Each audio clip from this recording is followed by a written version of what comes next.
Hi everyone. Since some of you have been requesting about a video on the assignment, I thought I'll make one. So if you look at this project, you are supposed to design, essentially you are supposed to design a complete clock and data recovery circuit. Okay. So first in this part, the second part of the project, you'll have to build, in the first part of the project, you did a system level analysis. You found out what was the jitter requirements. I think you did the calculations and found the jitter requirements. And you also found out what should be the loop filter parameters, the RC values, the charge from the current values and all that. Now in this part of this project, you have to start designing circuits. The two main blocks in this circuit is, one is the PFD, the phase frequency detector. The other circuit is actually the output of the phase frequency detector should be converted into a current. So that block is called charge pump. So it's essentially a digital input. The inputs to a charge pump is essentially some kind of control signals.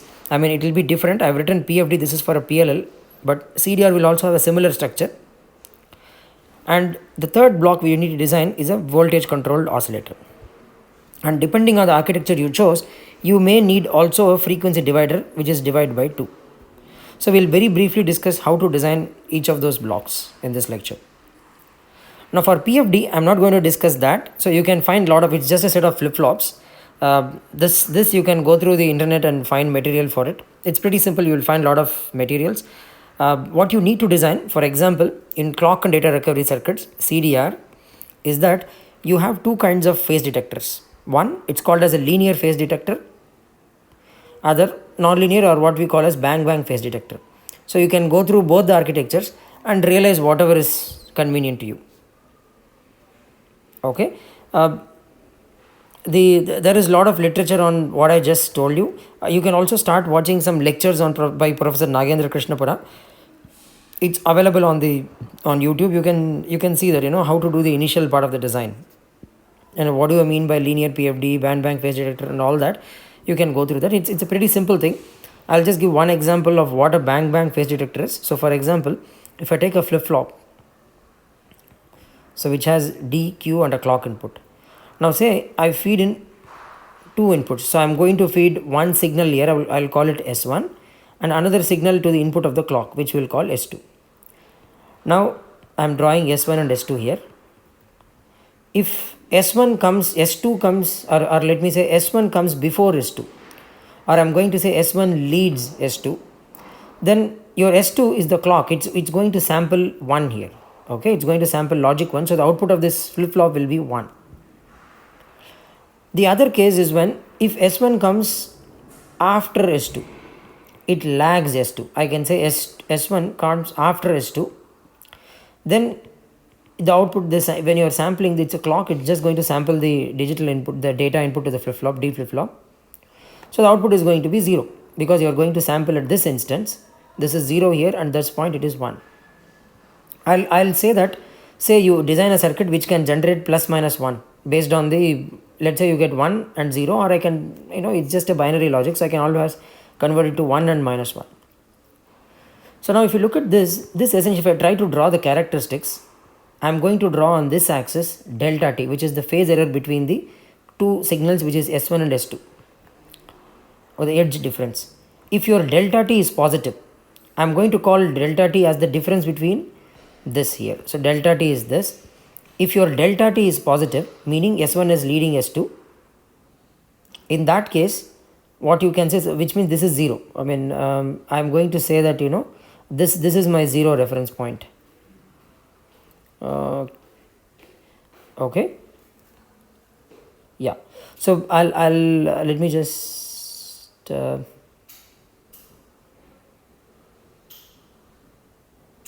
so with respect to this edge, all I'm trying to say is that, or it depends on how you define it. So for example, I think if I define, let me use one common reference. In this case, if I'm going to get a positive phase error, in case I'll actually, what I'll do is, instead I'll say that S1 is the clock and S2 is the data. I mean, I'm just trying to maintain some conventions. Okay. So what, S1 is the data and S2 is the clock. So with it, I mean, S1 is the clock and S2 is the data. So I'm going to feed S2 to this point, and S1 to this point. This is just to maintain some conventions. So now I'll assume this is 0. With respect to S1, clock can either come before, after the edge or before the edge, right? So if I'm going to see that, I'll just redraw that part. So S1 is what I'm going to call it as clock. Now if S2 comes after the clock, I'm going to say your delta t is positive. Okay, so this is S2 at this point. Your delta t is positive. At that point, you are going to measure, the clock is going to measure, I'm going to call this is the reference point, this is 0 here. So you will actually measure -1. Okay, so when meaning if your S2, if S1 is the clock here, I'm going to call this as an error, positive error, delta t.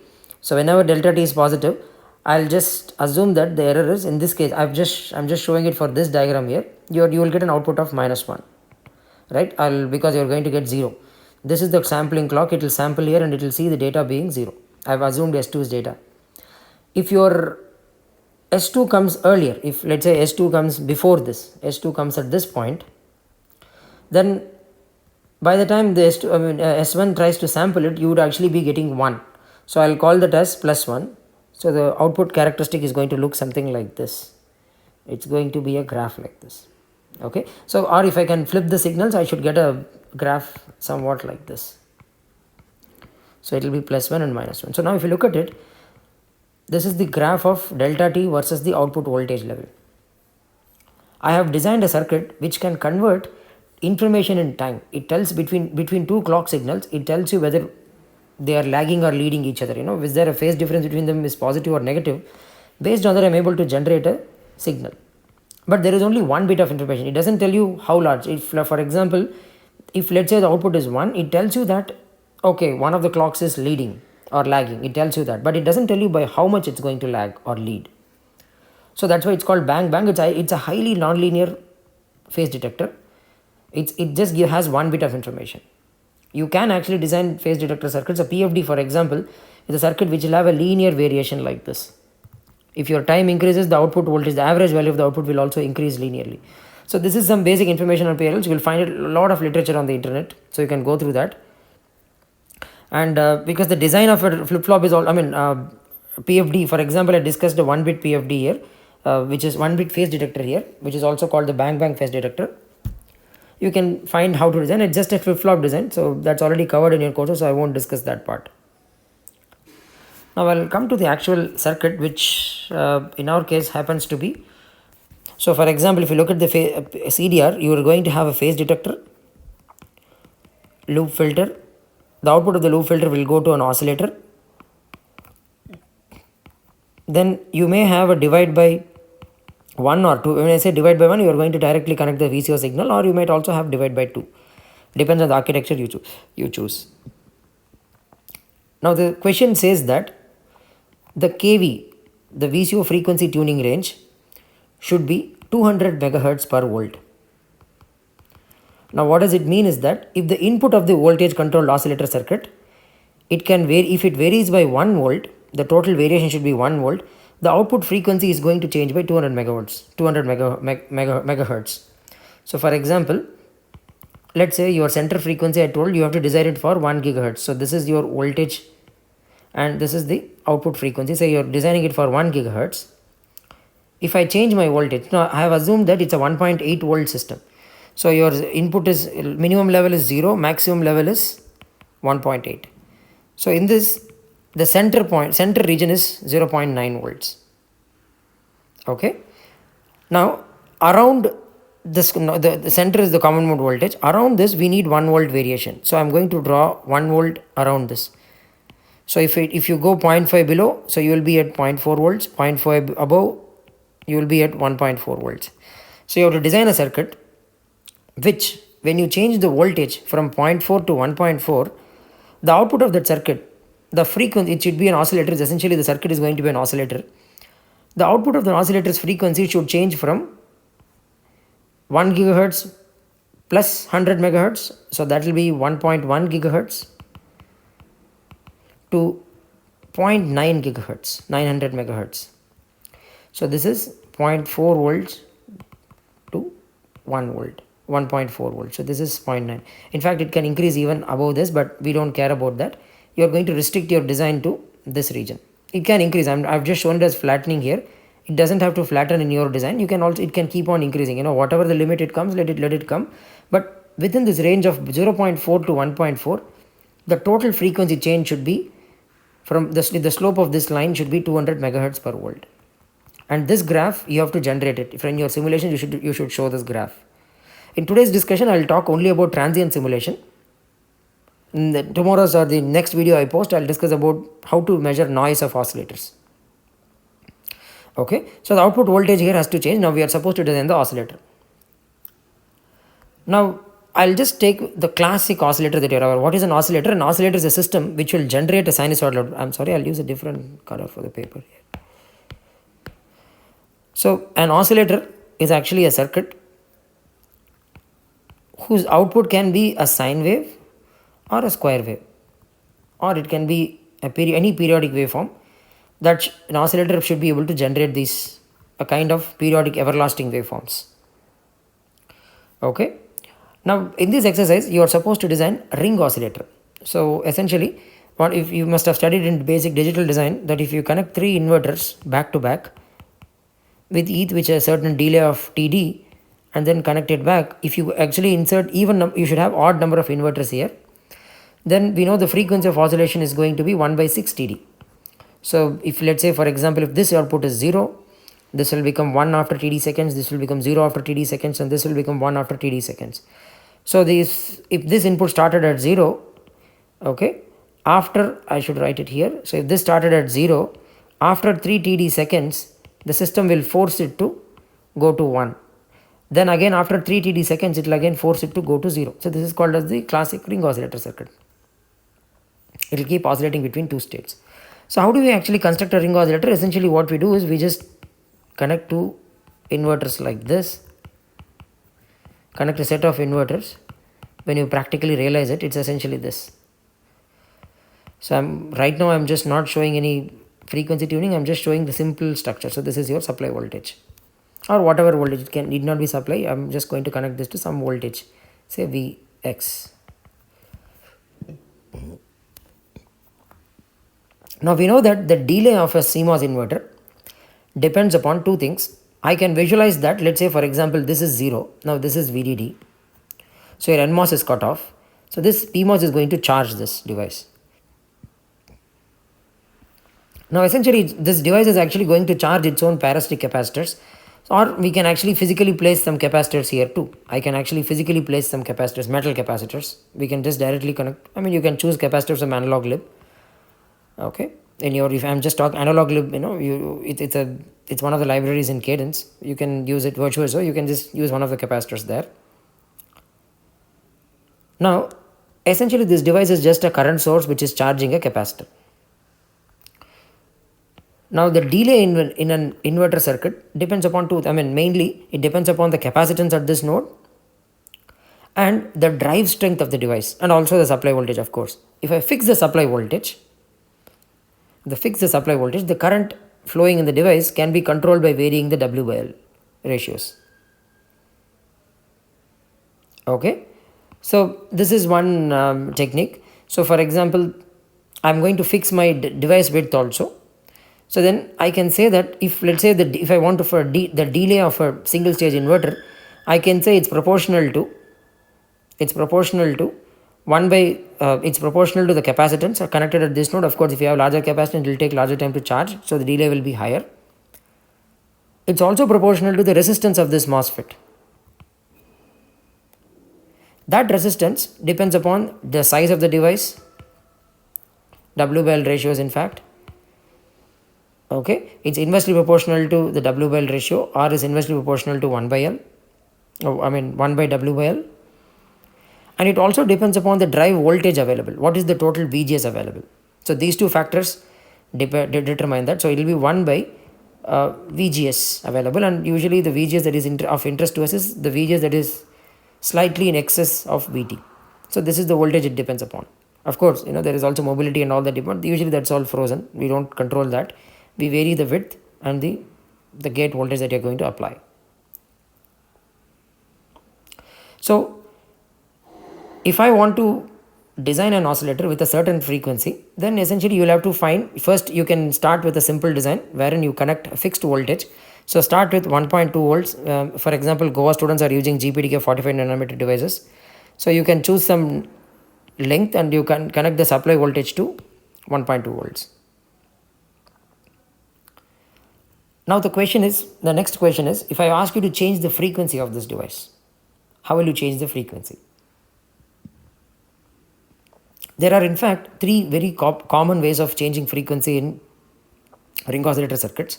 So first I discussed here, how do you design a ring oscillator? Just connect a set of 3 inverters, or you can have odd number of inverters. This is single-ended. You can also go for differential circuits. In differential, you can actually even design it using even number of oscillators. Okay, but here I'm taking single-ended right now. You can connect odd number of inverters and it will oscillate. And I told you that you can also connect a capacitance here at this node and fix this voltage, for example, at 1.2 volts, and play around with the W by Ls to get the desired frequency. I've asked you to design for 1 gigahertz. You can get that. Now the question is not just an oscillator, but we are supposed to design a voltage controlled oscillator. So the input to the circuit, the oscillator, is going to be a voltage, and the output should be some sine wave or a square wave or whatever it is, the periodic waveform. The frequency of that should be proportional to the input voltage. That's the only condition. So I'll discuss some popular ways of frequency tuning. How do we change the frequency? Now if you look at this equation, the delay is proportional to R into C. Right? So essentially R into C. So one way of controlling delay is by changing the capacitance value at each node.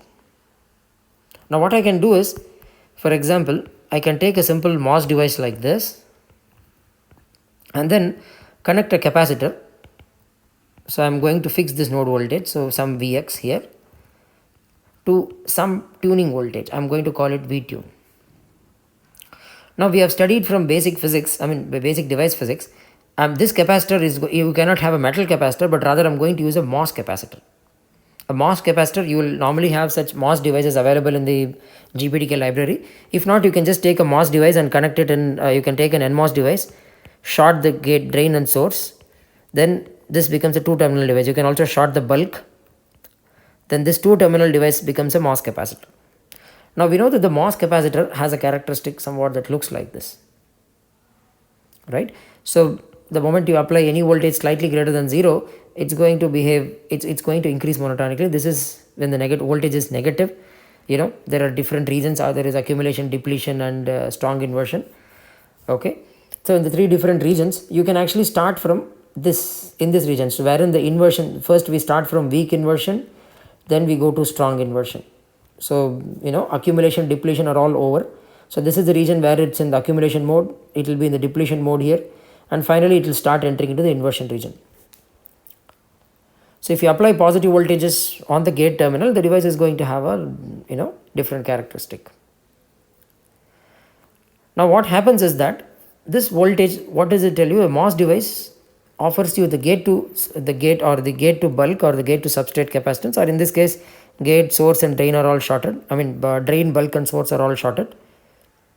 You are going to have a certain capacitance between the 2 terminals. That capacitance is actually a voltage dependent capacitance. Okay, as you change the DC voltage across the device, the capacitance will also change. That's what this graph is telling us. Okay, so this is a little bit complicated, so I would ask you to avoid this, but if you are interested, for those of you interested, you can explore this.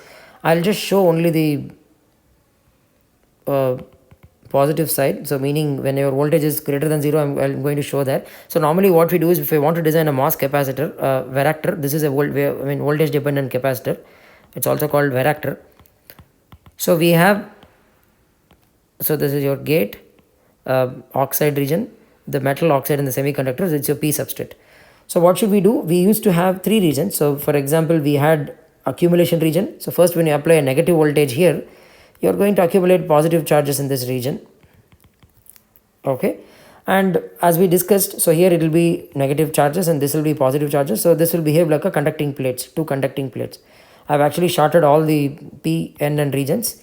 So this will behave like just a capacitor. Okay, two terminal. So this will behave like one metal plate, and this will, the other end of the the semiconductor surface is going to behave like a metal plate conducting surface, because there will be a lot of positive charges there. Then once you start applying voltage equal to 0 and slightly voltage is greater than 0, we will start repelling away the positive charges, and after a certain point this voltage will start, the region very close to the surface will start inverting, meaning the region will start becoming, it will be populated by electrons. Okay, now where does those electrons come from? They usually come from the voltage source that you connected. Okay, so if you're depositing positive charges here, so the electrons will be returning back. The electrons will be dumped. So I can say that this surface becoming positive can be seen as electrons being absorbed by the source and electrons being fed back here. So these electrons would go to this region, and you will have field line starting from the positive to the negative metal plates, and that will also give you a capacitor. But the problem with this graph is that if, let's say, I want to use this as a variable capacitor in an oscillator, I can simply use this and vary my different voltages. I can take the tuning voltage and apply at this point here. I have shown it here in this figure, and as I vary my tuning voltages, your capacitance is also going to vary.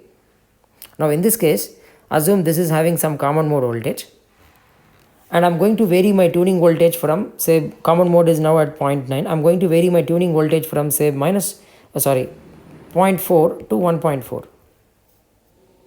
So when I'm going to make my V tune as plus 0.4, what you would expect is that you will have a huge positive voltage across it.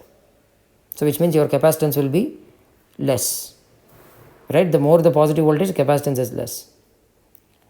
The capacitance will be more. Okay, so as you keep increasing the V tune voltage, which means the frequency will be less. More capacitance, less frequency. Higher the delay and lower the frequency. Frequency is inversely proportional to the single stage delay. In fact, it is exactly equal to 1 by 6 TD. I think that is 2 pi and all that. So, but we can take this as this result. 1 by 6 TD is the frequency. Frequency is just 1 by 6 TD. So your delay will increase and the frequency will reduce. Now when I make V tune as 0.9 volts, you are at the nominal voltage. You are actually traversing along this path, right? So which means first I made it 0.4, there was a large voltage, your capacitance was high and the frequency was a certain value. As you increased V tune, the voltage across the capacitor reduces. So you will be traversing in this direction. As the voltage across the capacitor reduces, the frequency will start increasing. So the graph's frequency will start increasing like this. And when the voltage actually reaches, for example, when V tune reaches 0.9 and above, as V tune voltage starts increasing above 0.9 and even when it starts reaching 0.4. So again, see, this graph has a problem here, because if your voltage is negative, the capacitance is again going to increase. Okay, so your frequency will actually increase here, and then it will start reducing, because again the frequency is going, the capacitance is going to increase. But then we want to operate only in this region. That is possible if I restrict the voltage and bias the device in such a way such that the voltage is always positive across the capacitor. Okay, I can ensure that the common mode voltage is very high and fix the value of the V tune variation. So if you look at this, V tune varied from 0.5 to 0.4 to 0.9. The frequency was monotonically increasing. After that, the frequency started reducing. We don't want this region of operation. Instead, normally what they do is to avoid this non-monotonicity, meaning you don't want the frequency to reduce with increasing. It should have actually increased like this. I'm just showing in this graph.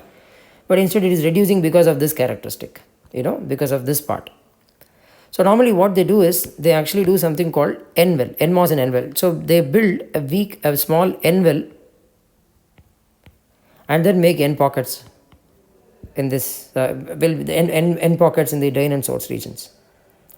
Now what happens is that even for negative voltages, if you see, if I apply a negative voltage here, the N region is actually, the N region already has, you don't have to go through accumulation.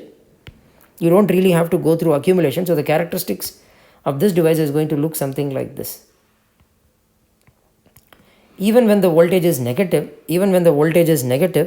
so this is N region, to begin with, there is already a conducting region, so there is already electrons. So this is N plus and this is N plus and this is N plus. So you have electrons which can traverse between these 2 points. I usually take the conduction, these two, drain and source, are shorted, and this can be connected to the other terminal of the capacitor. So when you construct an NMOS and N-well, the characteristic is going to be monotonic, even for slightly negative voltages. Okay, even for negative voltage, even if applying negative voltage here, it will be, the capacitance change will actually be monotonic. Okay, I'm just saying that there is no accumulation region anymore. Okay, to begin with, there is already electrons here, and we start from directly inversion to strong inversion. When Vg is 0, you already start with inversion region. The channel is already inverted. You don't need to apply extra voltage to invert it further. So that's all I'm trying to say here. Okay, so when you apply a negative voltage, what's going to happen is that you are going to go to this point. Okay, because the charge is going to be depleted in this region. This region will be depleted, and it will become locally positively charged and all that. So the capacitance will slowly start reducing. Again, if you study basic MOS capacitor, you will understand all this. So just you can go through any book now. I'll just quickly come to the point. So this is your nominal voltage capacitor characteristics. So let's say I've designed it such that when my V tune is 0.9, I'm going to be at 0 volts. See, all I'm trying to say is this graph is going to get shifted. Okay, so even when you keep 0 volts is when it's like a strong inversion point. So this will be if the voltage across the capacitor is 0, then it's like a strong inversion point. That's what I'm trying to say here. So channel is already formed, so you don't need any extra voltage to form a channel. So I'll ensure that on one end of the terminal, I'm going to connect it to 0.9. The other end of the terminal, this 0.9 will be the nominal voltage. So the voltage across the capacitor will be 0. When you apply positive voltage, it's going to increase, and again negative voltage, it's again going to decrease and reach somewhere here. Okay, so you'll normally have a curve like this. See, now you should also understand this will be a very steep curve. Normally this curve will be pretty steep. When you see design for a MOS capacitor, the curve will be pretty steep. So if I want to use it as a varactor, if you look at this device, if say for example this is fixed at 0.9 volts, but what's happening here is that there will be a variation of sinusoidal signal, because this is an inverter's output. So there will also be a sinusoidal voltage riding this. So this is 0.9, the sinusoidal voltage will go around some peak to peak amplitude. So essentially what's happening is you are actually applying a sine wave on top of the nominal voltage. So your capacitance is actually a time varying capacitance. Your capacitance that you see, that the inverter is going to see, is a time varying capacitor. Now at each bias point, at each operating point, I am going to apply a sinusoidal capacitance. So now if you look at this point, this is the center region. If I am going to apply a sine wave on top of this, the average value of the capacitance is going to be the same.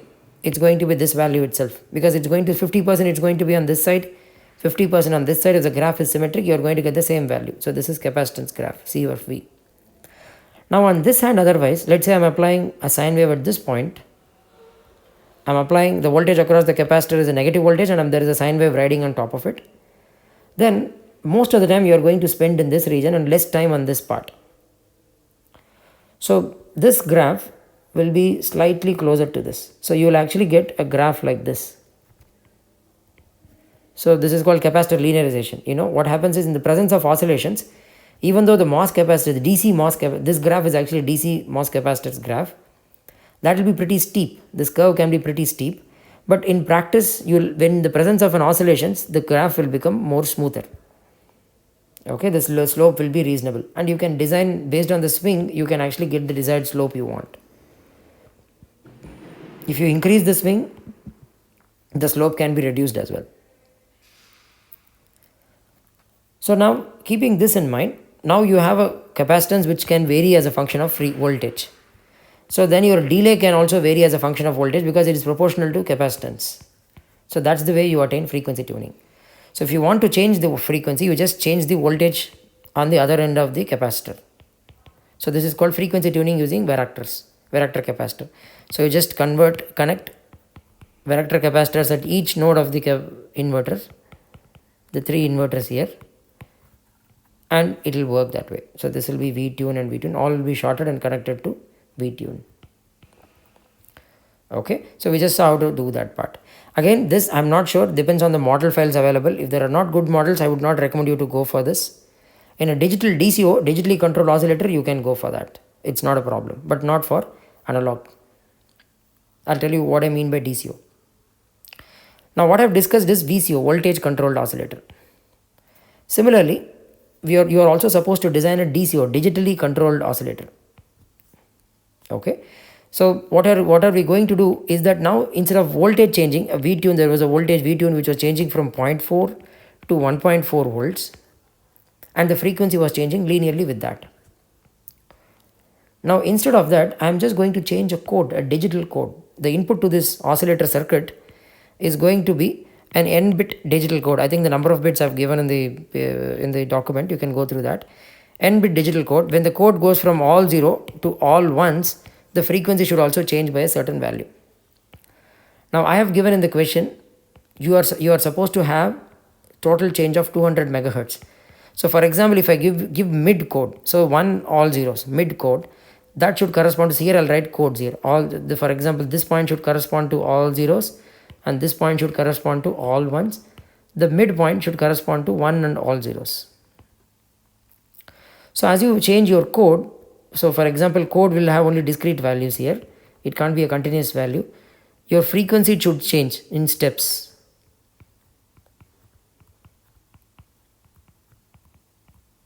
So this is called as a DCO, digitally controlled oscillator. As you change the digital code, your frequency should change in small steps like this. And how would you accomplish that? It's pretty simple. First, if you take an inverter, we know that if you change the capacitor, the frequency is going to change. You can connect a capacitor bank here. So connect a bank of capacitors like this. Okay, so this is C. Depends on the value. I'll let you choose the value of the capacitors.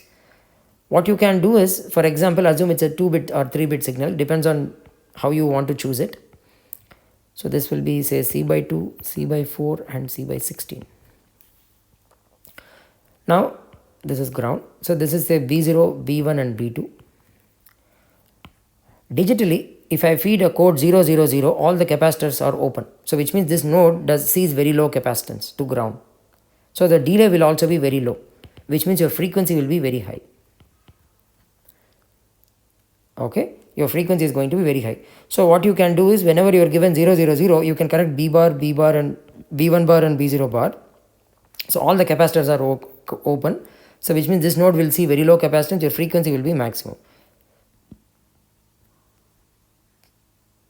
Okay, and then if all the switches are shorted, so for example, if I short all the switches, then I'm going to have maximum capacitance. The total capacitance would be, this is C by 8, sorry, this is C by 8, it's a 3-bit capacitance. So the total capacitance is going to be C by 8 into 7 by 8, I think it is. So the total capacitance is going to be C by 2 plus C by 4 plus C by 8. Okay. So that's going to be the maximum capacitance at this node, which means that will correspond to the least frequency. So 1, 1, 1, if I apply 1, 1, 1, all the switches are on, and you are going to have max capacitance, minimum frequency, and 0, 0, 0, minimum frequency, maximum frequency, minimum capacitance. So what I'll do is I'll apply invert it, B1 bar, B2 bar, B3 bar, that will be my control signals for the switches. Then if I apply 0, 0, 0, that is equivalent to applying 1, 1, 1 to the switches. That means you are going to have maximum capacitance. So the frequency will be minimum. So you will start with some Fmin here. Then as you keep changing the codes, your capacitance will keep reducing. When you apply 1, 1, 1, all the capacitors are open circuited. So this node, output node, doesn't see any capacitance. So frequency will be maximum. So 0, 0, 0, 1, 1, 1. So this is the maximum frequency range of this digitally controlled oscillator. So now it's up to you. I'll let you to choose the values of the capacitors. What is should be the value of this? You can even have a non-binary weightage here. It's up to you. Okay, you just have to meet the maximum to minimum frequency spec. When you are varying the code from all zeros to all ones, your frequency should vary from approximately, see, you don't have to design for exactly 1 gigahertz. You can roughly have some value around 1 gigahertz. I'm fine with that. So sometimes I've given this assignment for previous years, so they spent a lot of time just exactly bringing it to 1 gig. You don't need to do that. Open loop, even if it is like, say for example 1.001 gigahertz or something like that, it's okay. The remaining errors, PLL will, the feedback system will take care of it. You don't have to do anything. Okay, when you're showing me the open loop simulation results, you can just show approximately 1 gigahertz. I know it's a trivial point for some, but a lot of students were actually doing a lot of iterations last semester, so I didn't wanted to do that, so I just thought of telling that now. Now this is called as a digitally controlled oscillator or a DCO. Okay, so when you are changing from minimum code to maximum code, the maximum frequency should change from 0.9 gigahertz. At the mid code it should be close to 1 gigahertz, and at the max code it should be at 1.1 gigahertz. I think that's what is given in the question. So if I, let me just,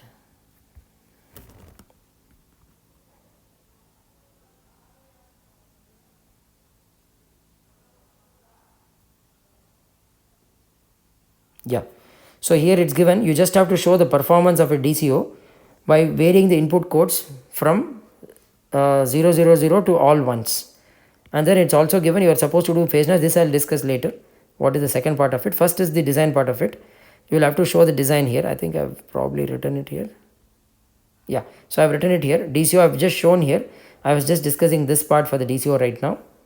Okay, you can have an inverter and variable capacitors, and based on your codes as your frequency, I think I've given an 8-bit digital input here. So this will be a little bit, you know, you'll have to schematically be pretty large for this, but you can design it. It's a one-time design, you can do that. Okay.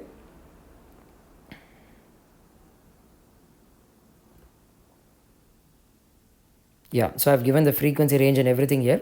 So we'll just go back to the circuit quickly. I'll just finish the discussion on oscillators. Yeah, so as you vary your code, you should show me the plot for frequency versus different codes. So that is one plot you will have to show. Again, once you run your transient simulation for this oscillator, you can run a transient simulation for the oscillator, and there is a function called freq. You can use those functions to measure the frequency.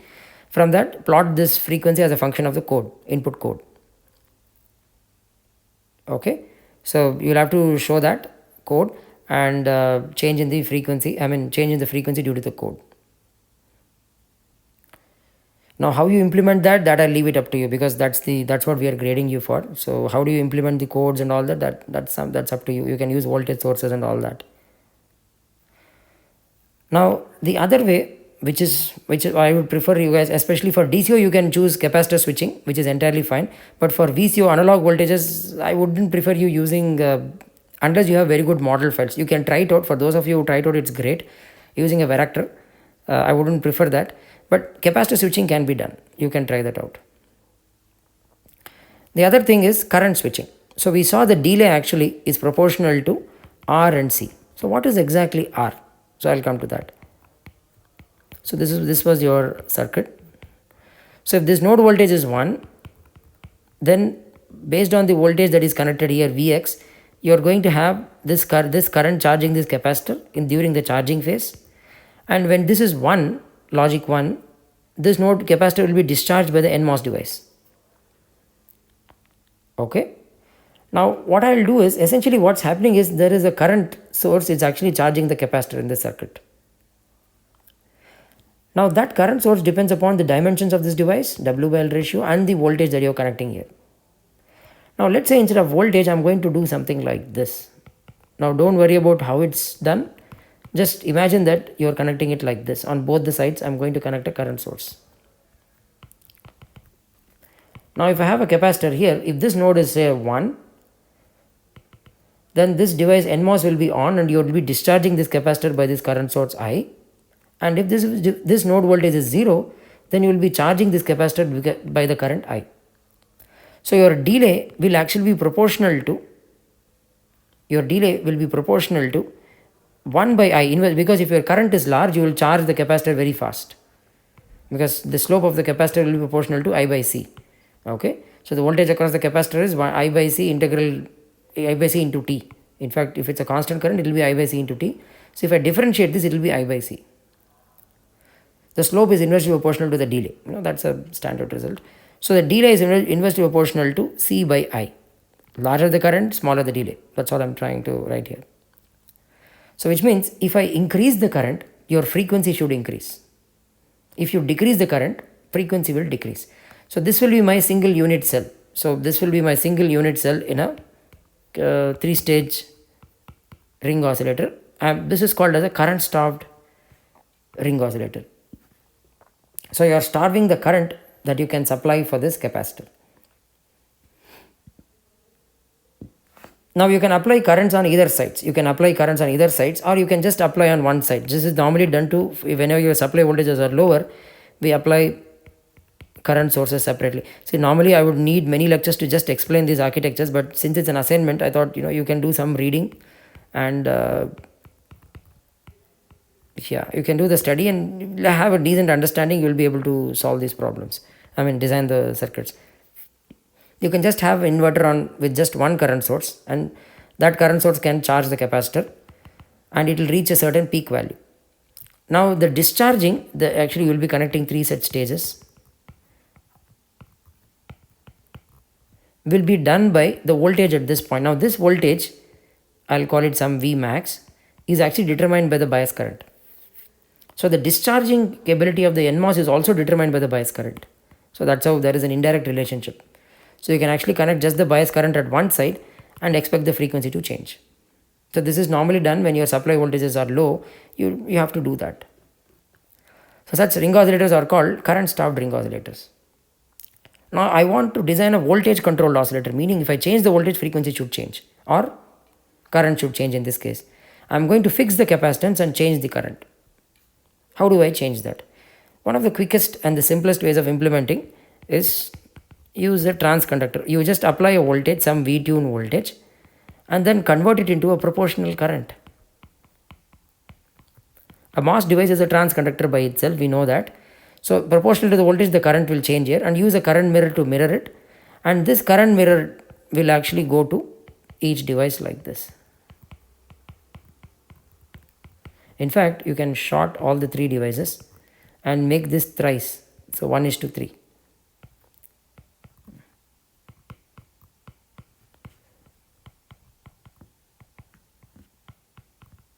My circuits are not tidy, but the purpose is just to give you the ideas. So this will be the schematic of a current starved ring oscillator. So I am changing the free voltage here. What will happen if I increase the voltage? The bias current will increase. If the bias current increases, then the frequency will also increase. So this is if I change my voltage here, what happens is your bias current increases, so therefore your delay will reduce and frequency will increase. So you will get a graph like this. Okay, so this is one architecture. Now there are more variants of this. I can actually think of different variants. So you can, if any of you find, I've just given you an idea how to simulate it. You can actually find a lot of literature on the internet. If any of you tries, you'll consider giving extra points. Okay, this is where you can show some innovation. You can find some new architectures of ring oscillators. Okay, and you can implement that. I've just given you some very basic architectures. So this is the way you design the voltage controlled oscillator. So here I have current tuning. So essentially what I'm doing, I'm converting the voltage to a current, and based on that I'm changing the frequency. Now how do you design a DCO using a current source? Okay, so you can design your DCO either using a capacitor bank or using a current bank. I leave it up to you. Okay, so you don't have to do both. You can do either one of them. So essentially what you need is, for a DCO, the input will be a digital code. So you will give all 0 code and then all 1 code, or some code, any value of code. Proportional to that, you should change your frequency. So all I'll do is, I'll just have a set of current sources, switchable current sources, and then connect them to a ring oscillator like this. 3 ring oscillators, and short all the supplies. And this is ground. I am not showing the inverter structure. This is the source terminal for all the 3 inverters. This is VDD. Now based on your digital code, for example, you will need a nominal current, some minimum frequency corresponding to I min. This has to keep oscillating. On top of that, for every code, if I give all 0 code, this is the only current that is flowing in the circuit. If I give all 1 codes, then all the 3 should be on and you should have more current flowing in the circuit. So this again you can choose based on your current requirement. So I'll call delta I. So the peak values you can assume this, if this is delta I by 2, this will be delta I by 4 and delta I by 8. Okay, so I've given that if you change your code from minimum to maximum value, your frequency should go from 0.9 to 1.1 gigahertz. So based on that, you can find all these things from simulations, change the current and see how much your frequency changes, then adjust your currents such that when you change your code from all zeros to all ones, the change in the frequency, from min to max, here maximum should be 1.1, close to 1.1, minimum should be 0.9, and at the mid code ensure that it is very close to, mid code is all zeros, mid code should be very close to 1 gigahertz. That's it. So this is a DCO using a current source. So such an architecture is called a current stopped ring oscillator, and you can use current sources to realize that. Now how do you design current sources? You have already learned it in analog design, so you can just follow that to design the current sources. So this is the transient part of the simulation. Now once you design your PFD, it's done. Loop filter, you found the coefficients PFD or a phase detector, you have already designed it using some flip-flop circuits. Then you have designed your loop filter coefficients, the loop filter values, so RC values you found out in the last lecture, last project, and your VCO is also ready. Now integrate all the 3 components, show the PLL loop locking. If you just show these are all transient performance, they are not even noise performance, they are just transient performances. This itself covers most of the weightage for this assignment evaluation. So VCO you have to show and DCO also you have to show. You have to show the tuning characteristics. VCO you have to change the voltage and show the change in the frequency from min to max, so from 0.4 to 1.4 volts. For DCO you have to show me the change from minimum code to maximum code. Okay, you got this. I'm just because there are only finite values, there are no continuous values like a analog voltage. Here it will have only finite values. You'll have to vary it from minimum all 0 to all 1s, and then show the graph of frequency versus the codes. So this is mostly the design, transient design is done. Now once this design is done, you can just insert the VCO, forget about DCO. DCO you don't have to show me a digital locking loop, a digitally locked loop, you just have to show me an analog loop. Insert the VCO in your PLL circuit and show the loop to lock. So that will be your first part of the assignment, which is transient simulation. Next thing is how to design it for noise. How to design your VCO for noise. This you can show it to me separately, or you can also, if you can, I'll make a video for this tomorrow, or sorry, the next video I'll make it in a different video. How to design your VCO for noise. So what is the problem of noise and oscillators, and how do you design it and how do you simulate it? There are 2 different blocks. I'll discuss that probably in another video. Right now this is sufficient information. You can just get your loop to lock. You will know how to design the basics of a CDR. Okay. Later for noise sake, you may have to change or tweak your currents and capacitors little bit. Okay. So that will come to it later. So right now your goal is just to design this part, the transient part. Okay. I'll stop at this point.